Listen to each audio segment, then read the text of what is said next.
Hello, everybody. Welcome to a high-level conversation on post-COVID-19 recovery. I am your host for the next 1 hour, Femi Oke. It's so good to see you. Nice to be with you. And this conversation is brought to you by UNOPS. It is an official side event at the high-level political forum on sustainable development. So what are we going to be doing in the next 1 hour? We are going to have critical conversations that we're all involved in around the world with people who have jobs that make a difference, which includes you, of course, as well. We will be talking and reflecting about some of the biggest challenges that we've experienced during our global pandemic as far as health systems are concerned. And then we're going to be projecting forward, building the future, looking for solutions, and then looking for those solutions through international cooperation. You are part of this high-level conversation. You are actually what makes it high level. If you are on our platform, so you're watching me on the platform right now for this event, just beneath this video, you will see a blue bar. On the blue bar, it will say Q&A. If you click on that, your comments, your questions through the entire discussion, I will see them, the UNOPS team will see them, and we will be able to feed them into our high-level conversation. Do let me know, because I'm curious. I'm a journalist. I need to know, where are you from? What your organization is? Where in the world are you from? You can put that in the little Q&A section. And then next to the Q&A section, stay with me as I take you on a guide for our platform, is a little area that says polls. We are going to have 3 polls in today's virtual event. The first 2 are right there on your screen. So just scroll down a little bit more and you will find poll number 1, which is seemingly quite simple. So, where do you come from? Now, you have 6 options, and I am asking you, where do you consider home? Because otherwise it could get quite complex. Let me give you my example. I was born in London, so I could put Europe. My family is from Nigeria, so I could put Africa. And I'm currently streaming to you from Washington, D.C., so I could put North America. That is way too complicated. So where do you consider home? Let's take a look at the poll. Wow, goodness me, 64% consider Europe home. 14%, hello Africa, consider Africa home. Latin America, we have 13%. And then North America, can we scroll up a little bit so I can see what North America is? Thank you very much. 4% from North America. And the Middle East, goodness me, nobody from the Middle East. Middle East, I'm sending out thoughts to you, so hopefully we'll have more people from the Middle East joining us a little bit later on in our program. That is poll number 1. Poll number 2 is really important because we are talking about resilient health sector systems. So this is really the point of our conversation. So the next question is, in which sector do you work in? If we're talking about international cooperation, this is really important. This one is a little easier to decide because we have given you several categories to look at. So are you in an international organization, public service, government, other private sector? Goodness me, international organizations, hello, nice to see you. 67%, public service, 11%, government 7%, and others 7%, private sector. Can you scroll up a little bit so I can see private sector? 4%, civil society, welcome civil society, 4%. So I want you to consider these 2 polls as us virtually greeting each other. We know what we do. We know where we're from. It's a virtual handshake. And now we can continue and officially get started with our program. And so we start officially with Grete Faremo, the Undersecretary General and UNOPS Executive Director, with the welcome remarks. Ms. Faremo, over to you. Thank you, Femi, and excellencies, distinguished guests, dear friends. Welcome to this high-level conversation on post-COVID-19 recovery with a focus strengthening health systems. And I want to sincerely thank all of our panelists for sharing their valuable expertise with us today. Indeed, COVID-19 has highlighted the vulnerability of health systems around the world. And for the past year and a half, our world has collectively worked to respond to the pandemic and recover from it. But there are other equally important questions that need addressing here. How do we strengthen health systems to both be able to respond swiftly now and be prepared for the next shock? This session provides an excellent opportunity to examine the resilience of our health systems. How did we prepare for this crisis? How did we manage it? What have we learned from it?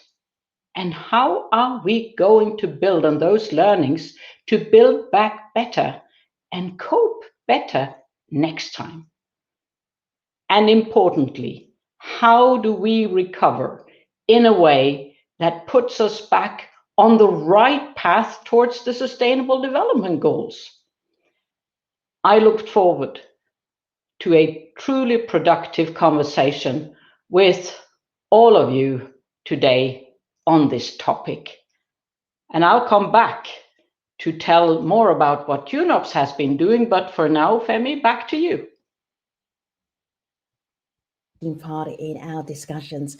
So if you've just joined us, this is a high-level conversation about post-COVID-19, building the future, and a focus on health systems. How do we make our health systems more resilient?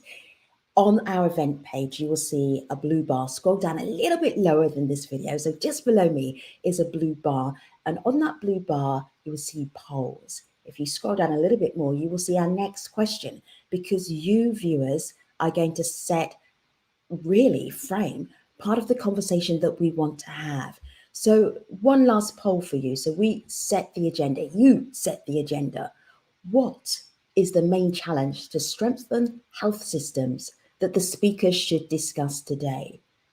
Some options: human resources for health, funding gaps, poor infrastructure, weak local capacity, fragility, for instance, conflicts, natural disasters. So what are the main challenges to strengthen health systems that our speakers should be focusing on? Let us look at those results here. They're all coming in. Thank you. I'm not sure how we can get 100% twice, but I only have, I don't have a degree in mathematics, but let's see. Oh my goodness. It looks like you are absolutely deciding as we're actually doing this poll. Funding gaps, weak local capacity, that is very important. Human resources for health, very important. Oh, fragility, conflicts, that was high for a moment. Do you know what I am seeing here? It's almost as if, let me just scroll down. What's that 58%? Can you just scroll down a little bit so I can see what was just above the 58%? Thank you. Funding gaps. All right. So right at the very top, funding gaps. It's the money. All right. The money, infrastructure, human resources for health, fragility, weak local capacity. So funding gaps. I am remembering that. If we can save that and bring that back a little bit later, that would be really, really helpful. But I want to go to our first panel discussion, actually introduce you to our panel as well.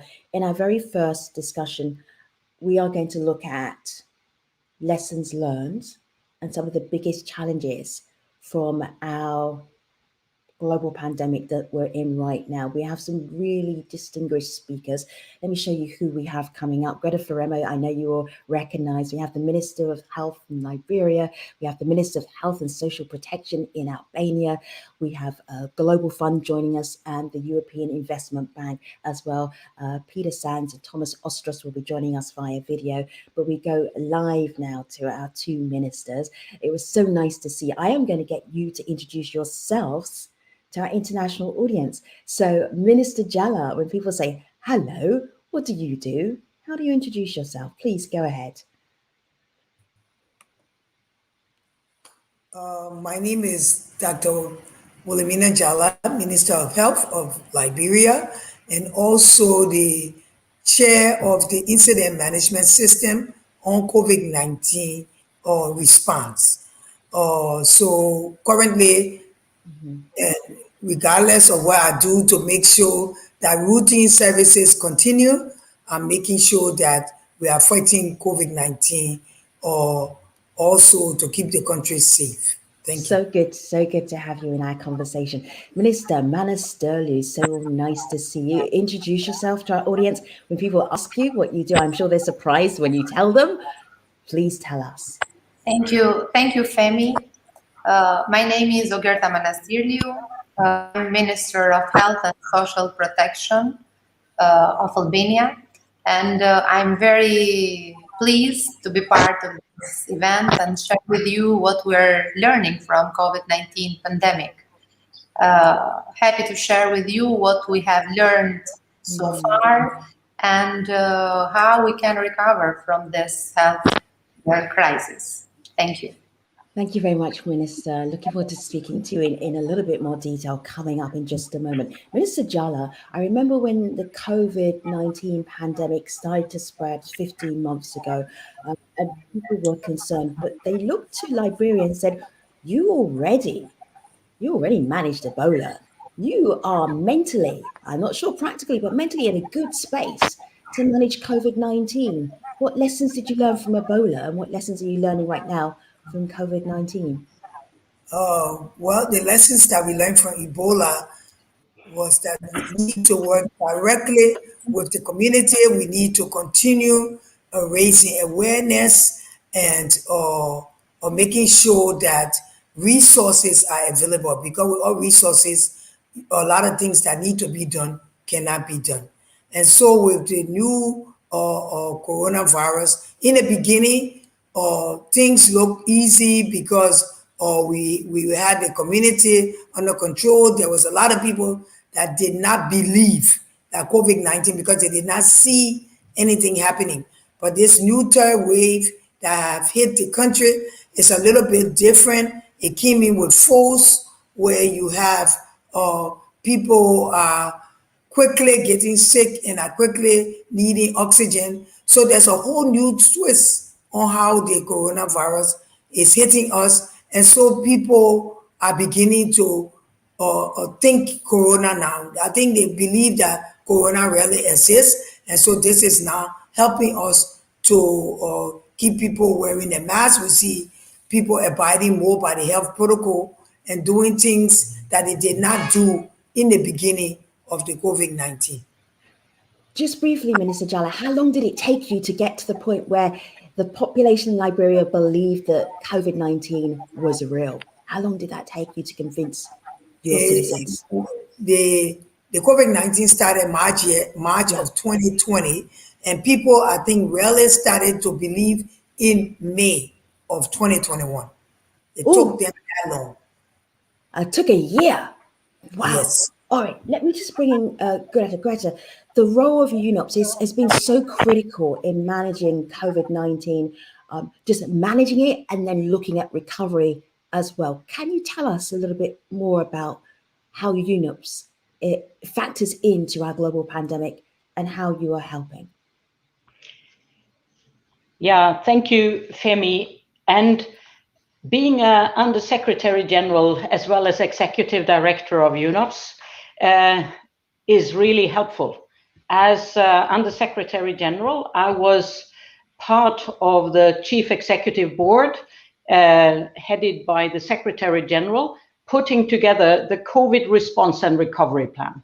So when UNOPS started to reflect on and frame how we could respond, this was really helpful because we knew the frame. And 2020 was a very busy year. And what it taught us in UNOPS was that we really had to, and we came together to support partners and the communities we serve, really to respond and recover from the pandemic. That went hand in hand. It was also important to, while keeping the short-term perspective, also have the eyes on what would be a longer-term recovery.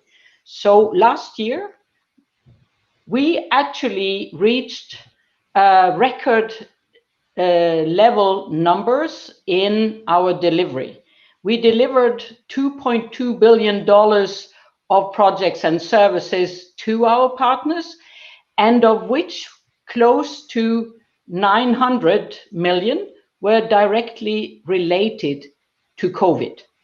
And I would highlight the efforts done by my colleagues in being efficient, speedy, but also flexible, because we needed to address a situation that really did not have much of a playbook. And what was really important from the start was to listen to the governments. Many governments partnered directly with us in working together to ensure efficient use of national resources. I could mention a lot of reasons why that was important. We know the situation caused international competition, hurdles of, in many ways, of crossing borders, and simply accessing vendors. So these things we were able to help with. And it was also about infrastructure. So how do we think longer term when we buy ambulances, when we build mobile hospitals, when we provide personal protection equipment? We partnered with the EU and the World Bank, some of the major partners. I could mention the Global Fund as well, and EIB, who are here today, to ensure that funding actually came in and supported these emerging needs Grete, in an efficient way. Grete, as you mentioned the Global Fund, it feels like it's a really good moment to actually bring in Peter Sands, who is the Executive Director of the Global Fund. He joins us via video. Peter, over to you. Thank you for the opportunity to be with you today. Since its creation 20 years ago, the Global Fund Partnership has saved 38 million lives. Together, we have proven that a united world, led by strong communities, with the leadership of implementing partners and the generosity of donors, can drive even the most challenging diseases into retreat. Yet COVID-19 threatens to derail decades of progress. The pandemic is creating a perfect storm of economic, health, and social crises with the potential to jeopardize many, many years of achievements in the fight against poverty, inequality, and deadly diseases like HIV, TB, and malaria. Together with ACT-A, the ACT Accelerator, a groundbreaking collaboration of global partners, the Global Fund is working to respond to COVID-19 and to invest in health systems worldwide. This is critical to our global health security and is the only way we can both fight new pandemics like COVID-19 and earlier pandemics like HIV, TB, and malaria. The Global Fund responded rapidly to the crisis and has already deployed almost $2 billion in helping low and middle income countries respond to COVID-19 and mitigate the impact on HIV, TB, and malaria services. And we are in the process of deploying a further $2.5 billion, making the Global Fund the primary channel for providing grant support to low and middle income countries for the non-vaccine components of their COVID-19 responses. Even before COVID-19 struck, and in our underlying grant portfolio that continues, the Global Fund is the world's largest investor in multilateral grants for strengthening systems for health, investing more than $1 billion a year on things like disease surveillance, data systems, supply chains, and the health workforce. Complementing these efforts, we are constantly leveraging the Global Fund's extensive and deep experience in engaging with community organizations. Communities and local partners have decades of experience fighting infectious diseases such as HIV, TB, and malaria, and must be fully engaged, arguably more fully engaged, in the design and implementation of responses to COVID-19. As we build stronger health systems, it's important for all of us to continue to work in partnership with key players in government, the private sector, and civil society to protect human rights and to ensure that everyone, everywhere, can access COVID-19 tools and services and the tools and services to fight HIV, TB, and malaria. The battle against infectious diseases should not be thought of purely as the battle against any one particular virus.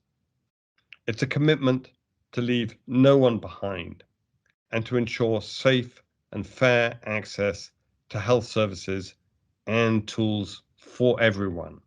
And achieving this will require sustained and determined leadership and intensive collaboration between all actors, and it will take sustained funding. We need to unite to fight. No one is safe until everyone is safe. Thank you. Thank you very much, Peter. If you think about lessons learned from a country like Liberia, and then you think about lessons learned from the global pandemic so far from a country like Albania, we're going to get two very different experiences, or are we? Minister Manastirliu, it's so good to have you. If you think back to preparedness, being ready for COVID-19, what would be on the top of your list for these are the things we learned? Thank you, Femi. Albania got impacted by COVID-19 pandemic while still recovering from another crisis. In November 2019, some 3 months before registering our first COVID-19 patients, Albania was hit by a severe earthquake, triggering substantial suffering and human loss. While Albania mobilized a strategic and immediate response to the earthquake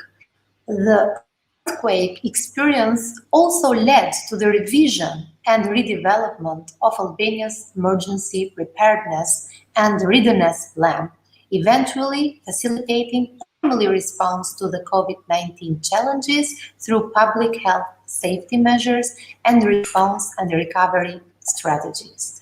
The COVID-19 crisis further highlighted the importance of prioritizing primary health as the nexus to simultaneously ensure progress toward universal health coverage, strengthening health security, and improving health and well-being. While responding to COVID-19 pandemic, reaching nowadays at the point of single-digit new daily infection cases and hospitalizations, and almost zero deaths, having a good rate of targeted population vaccinated, and maintaining essential health services, Albania has learned what to do better.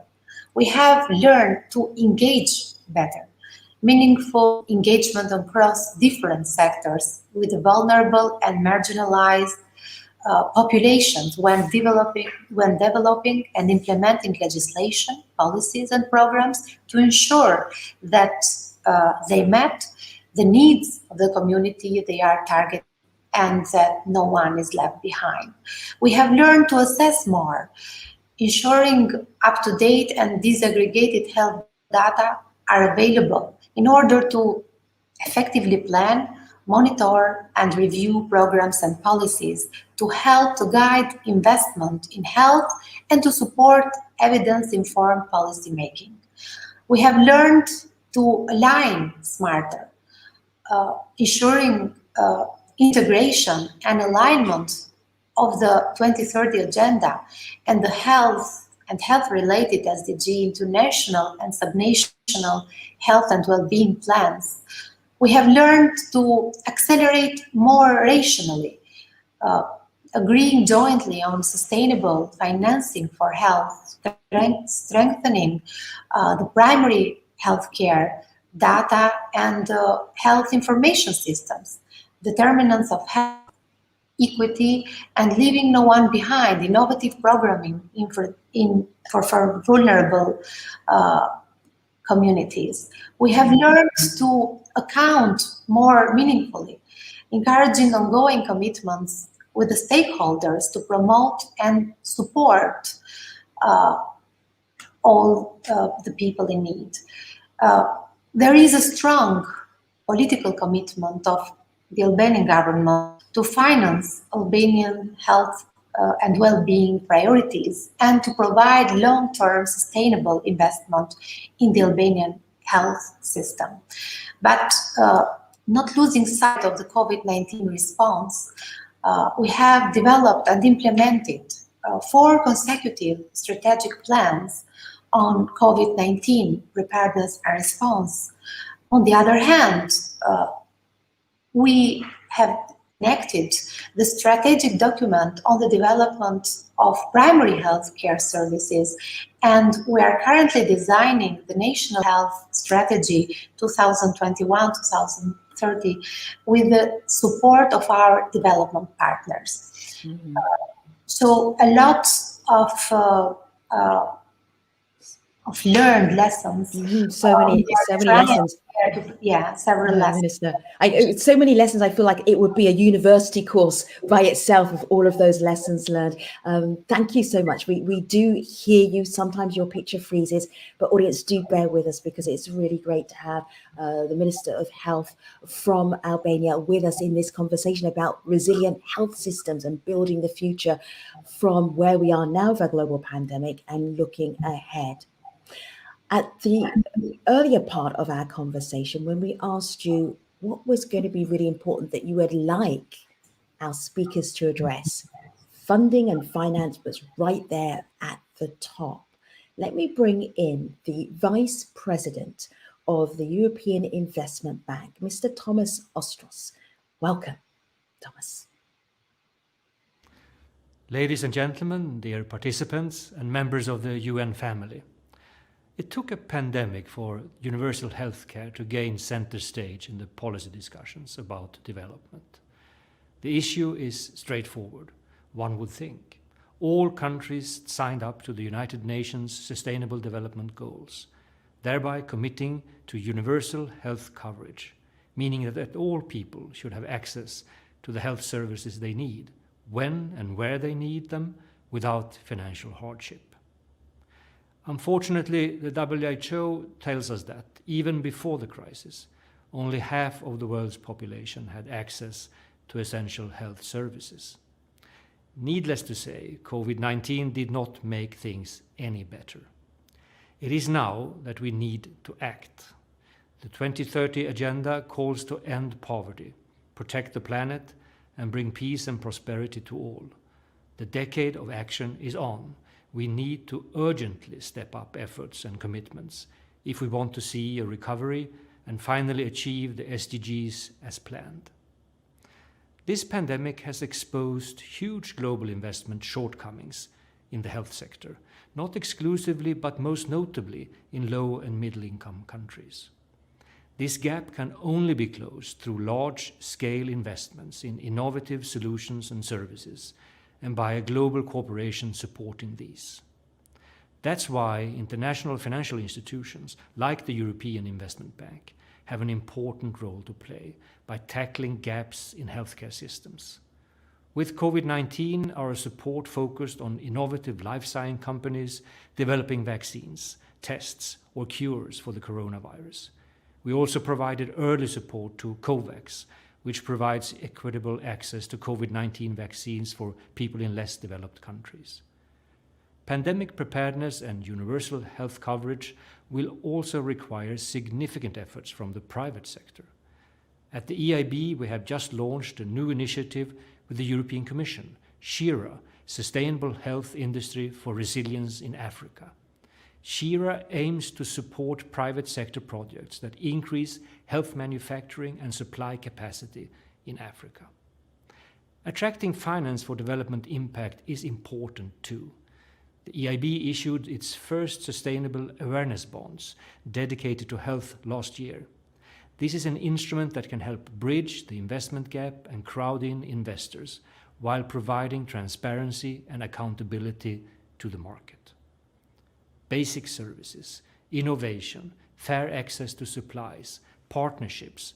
Without the holistic support for healthcare, the next health crisis will be even more devastating.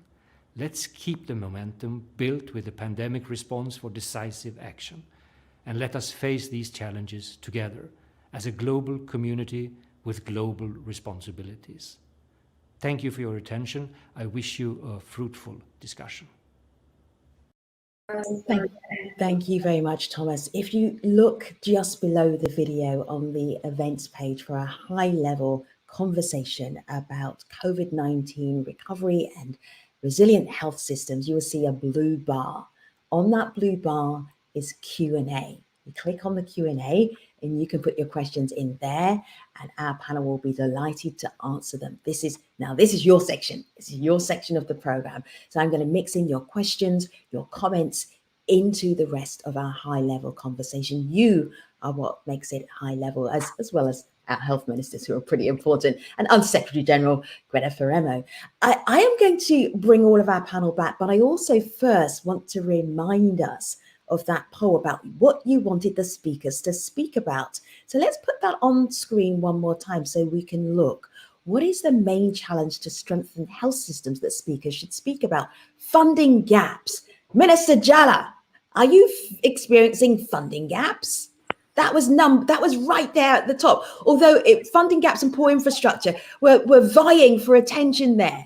Right? I'm not too sure how we can have 53%, and then 41%.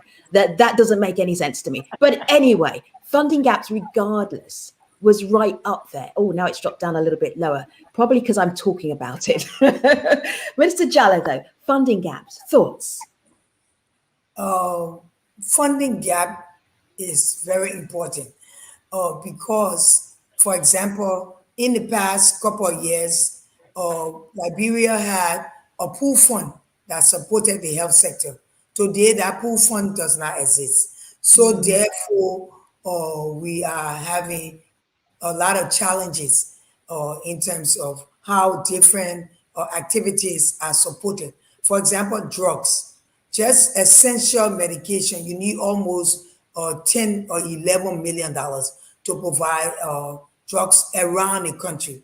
And if you only have 1 or 2 million, you know that you always have a drug stock out in all of your major facilities. So funding gap is important to be able to support primary health care, which is where all of your surveillance and all of your diseases will come into the country at primary level. So without funding to build the primary healthcare system, you will always have issues there. Then before you get to secondary and even tertiary, where you need to have laboratory equipment, you need to have x-ray equipment, you need to have doctors trained at that level, they all require a lot of funding. So this is where the major problem lies in terms of how health systems are strengthened, even training your nurses to make sure that you have specialized nurses that can help you in critical care, dialysis, and cardiologists, and all of those different subspecialties. If you can't treat and be able to at least subsidize their salaries, giving them a better life as a health practitioner, you will always have a funding gap in terms of meeting those basic demands to make sure your health system is strengthened. Greta, let me show you the poll one more time. What jumped out at you of these poll results? Let's scroll down a little bit so you can see all of them. what jumped out at you from what our audience is watching right now, what they felt was the most important, or what they felt was the least important, is also interesting. Grete? Yeah, I think what strikes me here is the second one regarding infrastructure. Maybe it's changing now, but to really understand, poor infrastructure, how important it is to have a comprehensive approach. I mean, if you don't do things right in the first place, they can hurt for a generation. And funding gaps will always exist. So what do you need to do to ensure the priorities is really key? So the integrated planning of infrastructure, I think, is key. Clean water. Maybe you don't think of that as a first priority when you have a medical emergency, but that's really important.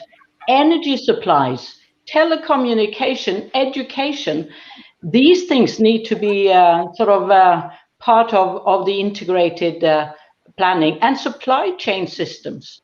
I mean, we saw the challenges to simply get personal protection equipment.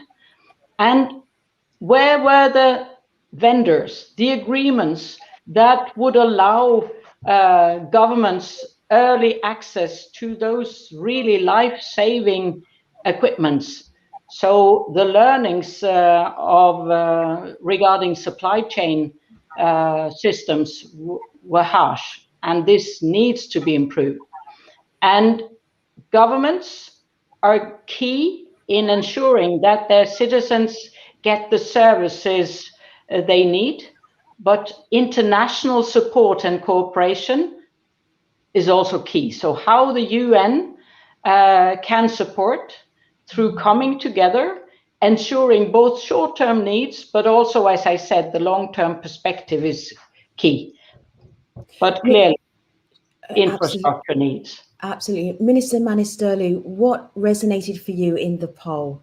And I now understand that people can vote 3 times, which makes the maths a little bit interesting and creative, but it means that you don't have to decide one particular thing that is the most important that our audience wanted you to speak to. But what resonated out of that list? Infrastructure is obviously very important. Funding gaps very important. What jumped out at you? Well, very nice poll. In fact, all the topics are very important that we have. Of course. And we would have too much to say about all the topics there, but I wanted to have, let's say, a discussion about the human resources for health. And I'd like to say that during this challenging year, the focus, our focus has been also in supporting the health workforce through financial incentives, increasing salaries, and improving the work conditions. And all the topics there are interlinked with each other. And I'd say that even the infrastructure, even funding gaps, even human resources for health and all the rest are interlinked with each other. So it needs a comprehensive strategy to address all the topics in the right way. But speaking of human resources for health, the pandemic has shown to us all the value of health workforce, and the fact that it was indispensable to us succeed without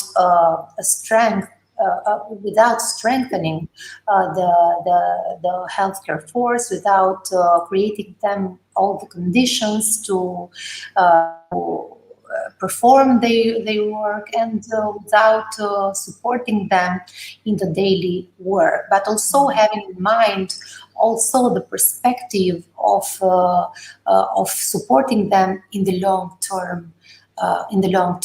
But I'd like also to add the fact that what COVID-19 pandemic has highlighted once more is the collaboration through all the countries, but also through all the agencies, and I'd like to express my appreciation for all the contribution and the support for the UN agencies, WHO, UNICEF, UNOPS also, Global Fund, and other development partners for their precious support during these challenging times.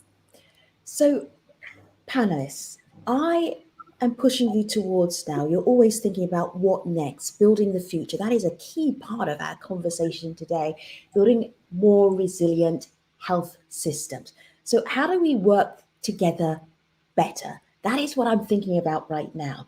Minister Jallah, make a suggestion to Grete that you know from your experience in Liberia. Make her a suggestion. Go ahead.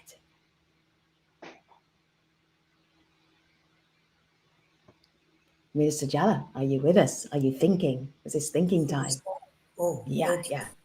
Working better together, because this pandemic has to break down all our normal silos and boundaries and regional silos. Because if we don't do this together, we don't beat the pandemic together, no one is safe. So we have to work together. So I am asking you, Minister, what suggestion would you put to Grete? And then Grete can put a suggestion to you, and then Minister Manastirliu can. Oh, I want this to be brainstorming, and I already know you've got these thoughts, and you're trying to work on them as well. Minister Jallah, go ahead.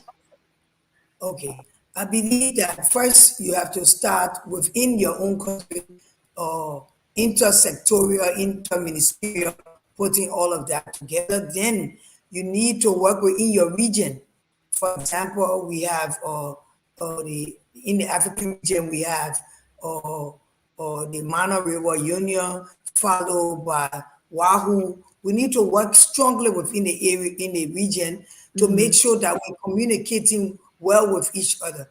Then we reach out to the continent and then to the international partners. But I think is this happening? Is this happening, or is this hopeful? Right now we are working at least with Wahoo, and we are working with Mana River Union. So we can work directly with Freetown, with Sierra Leone, Guinea, Ivory Coast first. Yeah. So we communicate with each other. We have meetings to see what's happening within their sector. How can we work together to manage the COVID-19? Then we reach out to Wahoo, which is bigger. So it's kind of working because of that kind of communication.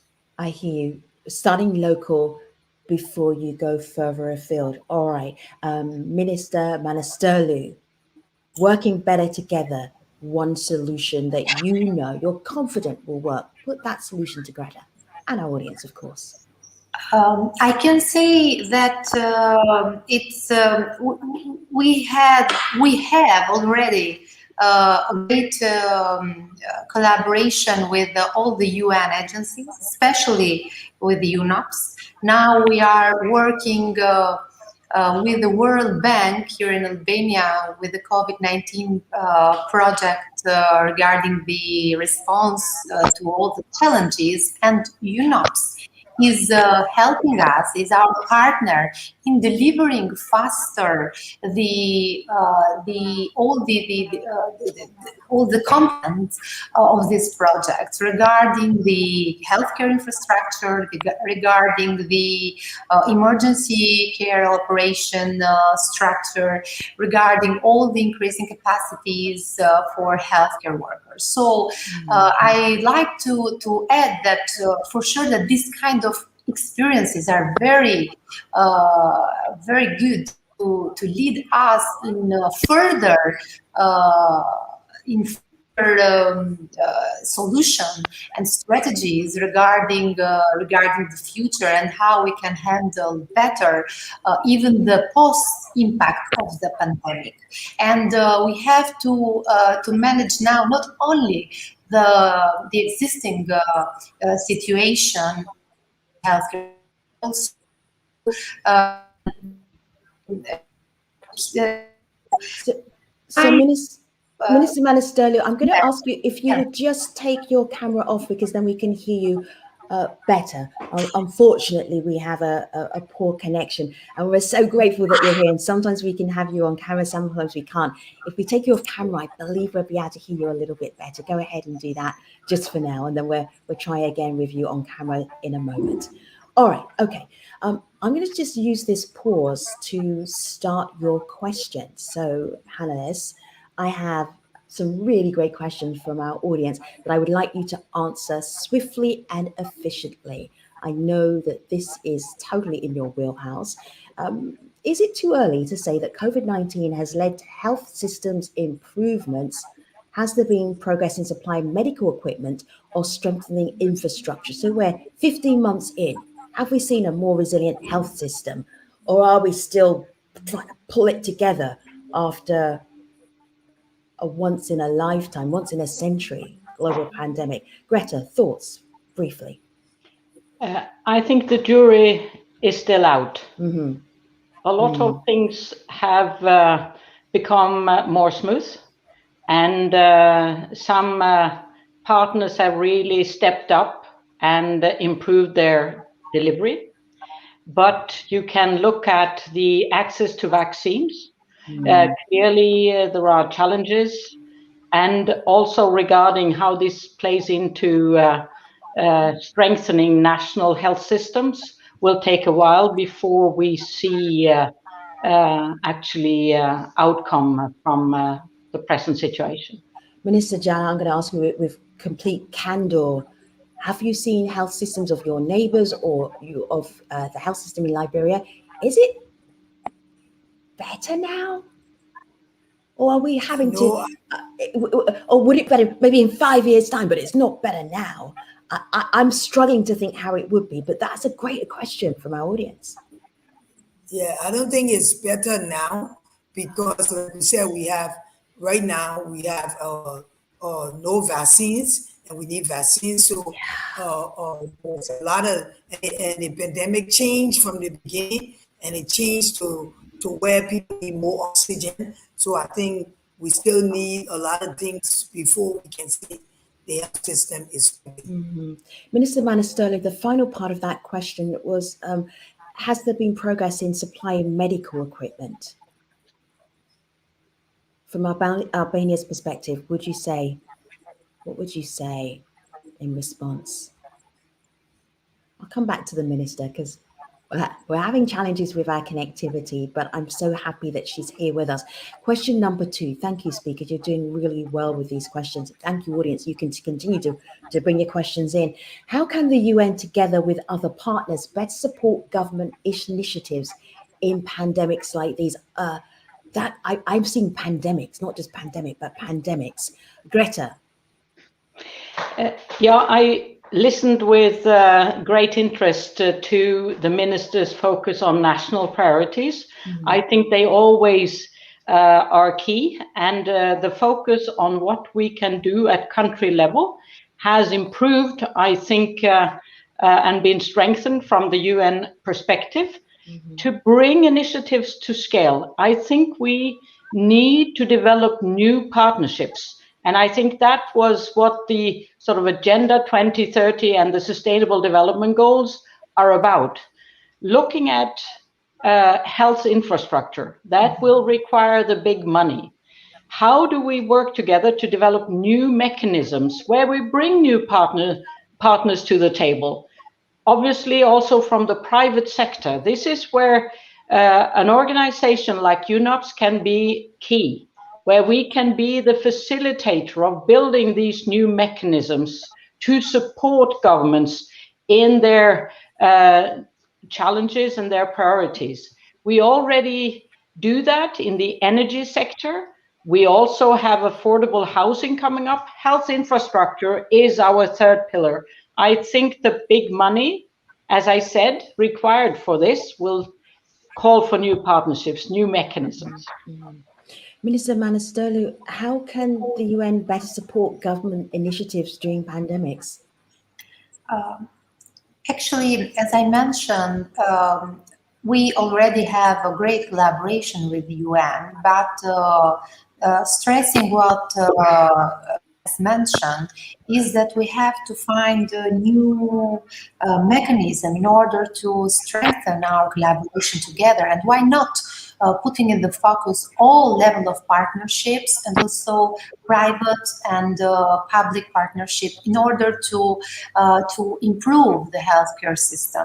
And I'd like to add that for sure that in this situation, such as the pandemic, COVID-19 pandemic, has shown us that the solidarity, but also the collaboration between international partners has been crucial in managing this healthcare crisis. And all the UN agencies, but also Global Fund and other agencies has supported us in different components of the healthcare system, from the surveillance till the testing and the hospital infrastructure, primary health level of care infrastructure, and all the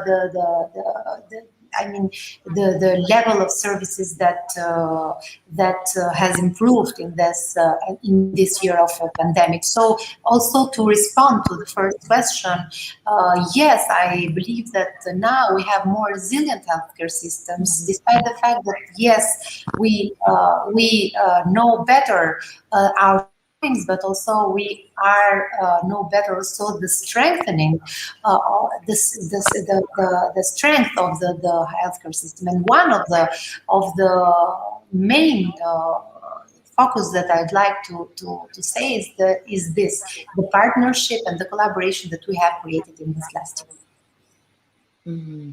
I have this question. I'm going to put it to you, Minister Jallah, just because of where you are geographically in the world. We now see a wave of COVID-19 in sub-Saharan Africa. That's the beginning of the question. In many countries, there is a lack of even oxygen. So how can the UN and UNOPS and other partners support you? So we're really talking about developing countries on the African continent. What, if you had a wish list, what would be on your wish list for the support you need? On the line of oxygen, which is what is required, we will need the new oxygen generator. I think there are many new techniques or new oxygen generators that are diesel, that are portable, that we can take around to be able to supply high flow oxygen to various parts of the country as a medium term and a long term, to be able to work with us to get oxygen plant, regional oxygen plants, so that we can supply safe oxygen to all of our area. But in the initial stage, we need those portable generator plants that are not that expensive, that we can move around and place in different hard to reach part of the country. I love this question from the audience. Thank you. Your questions are so great. Thank you. I'm kind of co-hosting with you, which I really appreciate. This one is about small countries and what they have to do to improve and be ready for the next pandemic. And I suppose if we scale it up, also big countries, because there are some very big countries, one I could possibly be sitting in right now, that didn't have the best response to a global pandemic, and they had a lot of resources at their fingertips. So small countries, how can you improve? It's a little bit like lessons learned, but we're now looking ahead, looking forward. Minister Manastirliu, you start. Yes. Being a small countries, we understand that from what we have experienced until now is that we have to strengthen our public health infrastructure, starting from primary healthcare level till the hospital level.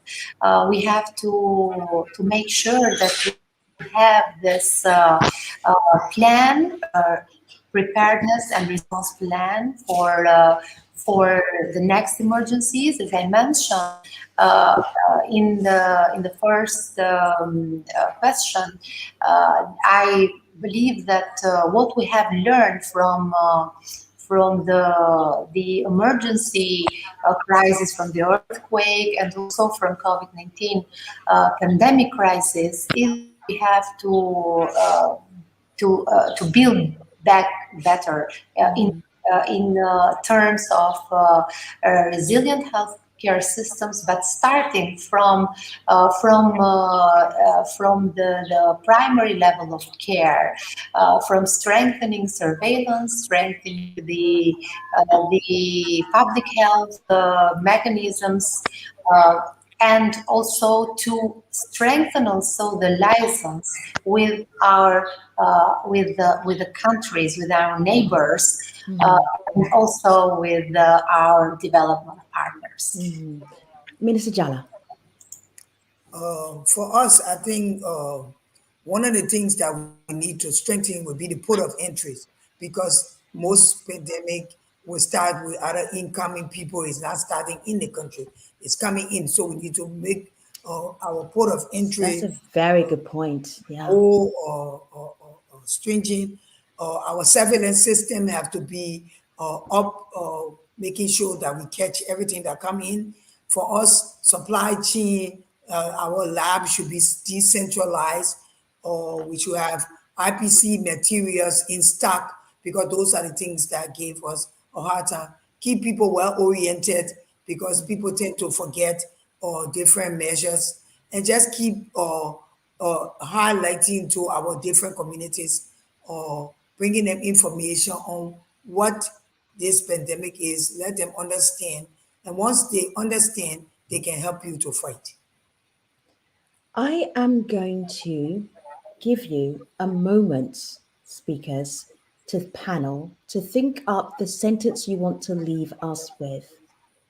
A high-level conversation that is about post-COVID-19 resilient health systems. We've been discussing it. We've been sharing your experience. We've been sharing lessons learned. We've been talking about real solutions. It's a very practical conversation, but I'm only going to give you 30 seconds. So it is a sentence, a powerful sentence. And I'm actually very confident that you can do this, because I am just looking on our platform right now. And this is what one of our viewers said. Amazing panel of smart women to discuss key issues for our future. Congratulations in putting this together. So panel, you cannot fail our audience, because they think you're amazing and smart. So Grete, Faremo. Final thought, final sentence to wrap us up. Don't wait for the next pandemic to fix the health systems. That's what it's all about, in my view. Living up to the description by our viewer, brilliant, smart woman. Thank you so much. Minister Manastirliu.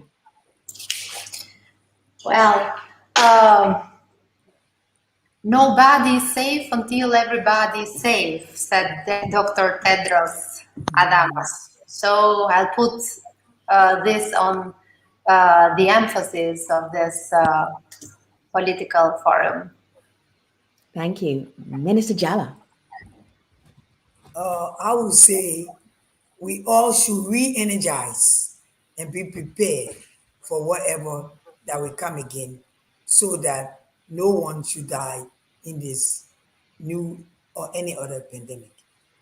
Panelists, you truly lived up to that description by our viewer of a smart, brilliant panel of women. Plus, of course, our gentleman who joined us via video. We do appreciate you.